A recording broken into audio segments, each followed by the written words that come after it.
Hi there.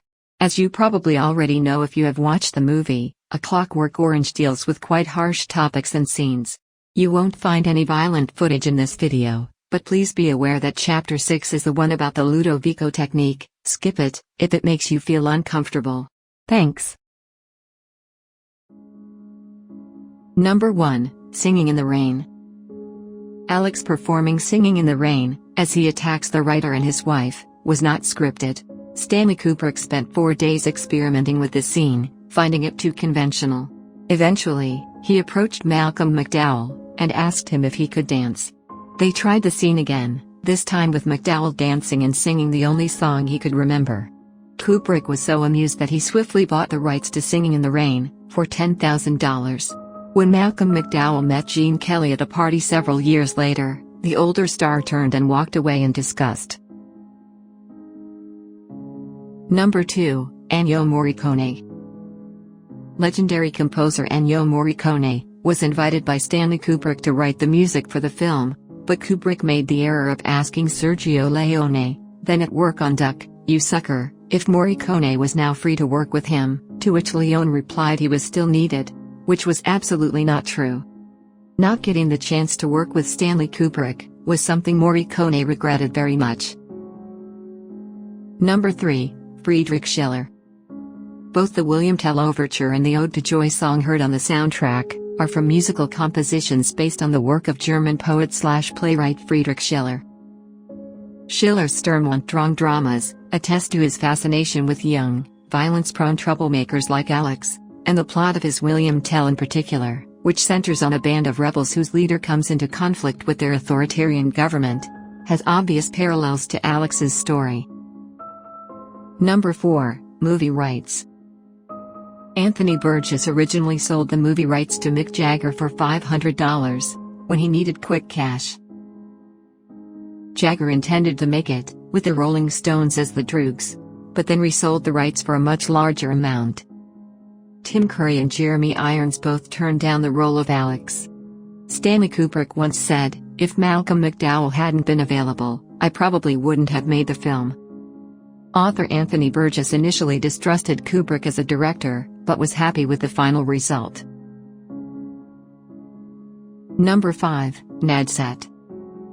The language spoken by Alex and his Droogs is author Anthony Burgess's invention.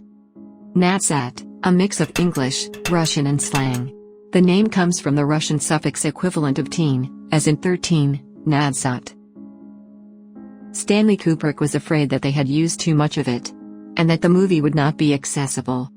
The original edition of the novel suffered from similar criticisms, and a Nadsat glossary appendix was added to the second and subsequent editions.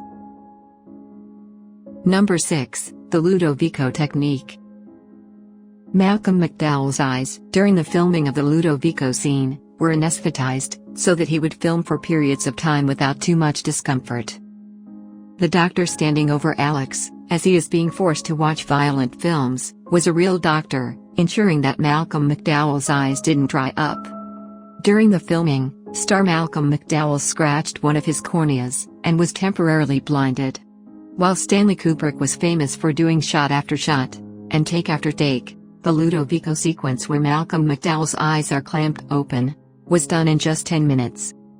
Ordinarily, in a process like the one depicted, the patient lies flat on their back. McDowell had to endure it sitting up. Number 7, The Aftermath. The film became one of the most controversial ever made.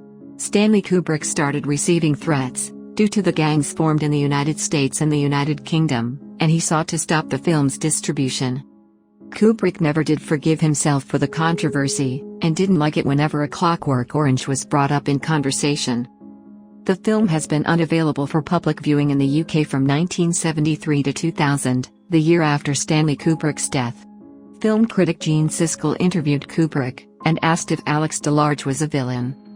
Kubrick said, "It is inappropriate to talk about the characters in A Clockwork Orange as heroes and villains. The film is satire." Siskel went on to talk about Kubrick's worldview, and the widespread belief that he hated people, and that he was a dark, cynical misanthrope. "You don't have to make Frank Capra's movies to like people," Kubrick said. Copper presents a view of life, as we all wish it really were. But I think you can still present a darker picture of life, without disliking the human race. And I think Frank Capra's movies are wonderful. I wish life were like most any one of them. And I wish everybody were like Jimmy Stewart. But they're not.